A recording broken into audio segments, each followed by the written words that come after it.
Hello welcome to mini vlog. ಇದು ಬಂದು Thursday vlog ಆಗಿರುತ್ತೆ. ಆ್ಯಸ್ ಯೂಶುವಲ್ ಎದ್ದು ನಾನು ನನ್ನ ಕಾಲೇಜ್ಗೆ ಹೋದೆ. ನಾನು ನ್ಯೂ ಸ್ಲಿಪ್ಪರ್ನ ತೊಗೊಂಡಿದ್ದೆ. ಸೊ ಅದಕ್ಕೋಸ್ಕರ ನಿಮಗೋಸ್ಕರ ತೋರಿಸ್ತಿದ್ದೆ ಹೇಗಿತ್ತು ಅಂತ ಹೇಳಿ. ಆಮೇಲೆ ಈಗ ನಮಗೆ ಮೋನಿ ಸಿಸ್ಸು ಮತ್ತು ಅರ್ಚನಾ ಸಿಸ್ ಇಬ್ಬರು ಸಹ ಸಿಕ್ಕಿದ್ರು. ಮಾತಾಡ್ಕೊಂಡು ಇವತ್ತು ಹೋಗ್ತಾಯಿದ್ದು ಅನ್ಬೋದು. ಹೋಗಬೇಕಾದ್ರೆ ಹಾಗೆ ಅವ್ರಿಗೆ ಇಂಟರ್ನಲ್ಸ್ ಎಲ್ಲ ಮುಗ್ದಿತ್ತು, ಪ್ರಾಕ್ಟಿಕಲ್ಸ್ ಎಲ್ಲನೂ ಮುಗ್ದಿತ್ತು. ಅವರೆಲ್ಲನೂ ಸಹ ಫುಲ್ಲು ಖುಷಿಯಾಗಿದ್ದರು ಅಂತಲೇ ಹೇಳ್ಬೋದು. ಹಾಸ್ಪಿಟಲ್ ಪೋಸ್ಟಿಂಗ್ ಸ್ಟೋರೀಸ್ ಎಲ್ಲನೂ ಸಹ ಹೇಳ್ತಾಯಿದ್ರು. ಆಮೇಲೆ ಕ್ಲಾಸಿಗೆ ಬಂದೆ. ಕ್ಲಾಸೆಲ್ಲ ಮುಗಿಸ್ಕೊಂಡು ಮಧ್ಯಾಹ್ನ ಊಟದ ಟೈಮಲ್ಲಿ ಝೆಪ್ಟೋದಲ್ಲಿ ಐಸ್ ಕ್ರೀಮ್ ಆರ್ಡರ್ ಮಾಡಿದ್ದು ನಾನು ಮತ್ತು ಫಾತಿಮಾ.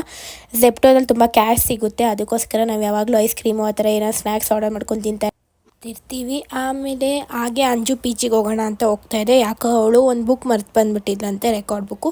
ಸೊ ಅದಕ್ಕೋಸ್ಕರ ತೊಗೊಬರೋಣ ಅಂದ್ಬಿಟ್ಟು ಅಂಜು ಪಿ ಜಿಗೆ ಹೋಗಿ ತೊಗೊಂಡು ಬಂದು ಇಲ್ಲೇ ಹತ್ರ ಇತ್ತು ಅನ್ಬೋದು. ರೂಮ್ ಟೂರ್ ಮಾಡ್ತಿದ್ದೆ. ಅವಳು ಬೇಡ ಮಾಡಬೇಡ, ರೂಮ್ ಚೆನ್ನಾಗಿಲ್ಲ ಅಂತ ಹೇಳ್ತಾಯಿದ್ದು. ಪರವಾಗಿಲ್ಲ ಬಿಡು ಅಂದ್ಬಿಟ್ಟು ಹಾಗೆ ಒಂದು ಚಿಕ್ಕದಾಗೆ ಕ್ಲಿಪ್ಪಿಂಗ್ಸ್ನ ತೊಗೊಂಡೆ ರೂಮ್ ಹೇಗಿತ್ತು ಅಂತ. ರೂಮ್ ನೋಡಿಕೊಂಡು ಎಲ್ಲ ಆಮೇಲೆ ಸ್ವಲ್ಪ ನೀರು ಕುಡ್ಕೊಂಡು ಹಾಗೆ ಬುಕ್ ತೊಗೊಂಡು ಈಗ ಕಾಲೇಜ್ಗೆ ಹೊರಟು.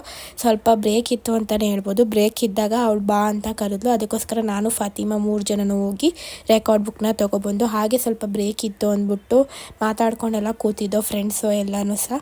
ಆಮೇಲೆ ನಾವು ಸಾಯಂಕಾಲ ಆಯ್ತಲ್ಲ, ಮನೆಗೆ ಬಂದಮೇಲೆ ಶಾಪಿಂಗ್ ಹೋಗೋಣ ಅಂದ್ಬಿಟ್ಟು ನಮ್ಮ ಅಮ್ಮನ ಜೊತೆ ಶಾಪಿಂಗ್ ಹೋಗಿದೆ. ಏನಂದರೆ ಯುಗಾದಿ ಹಬ್ಬದ ಪ್ರಯುಕ್ತ ನಮ್ಮಮ್ಮ ಸ್ಯಾರಿ ತೊಗೊಂಡ್ರು.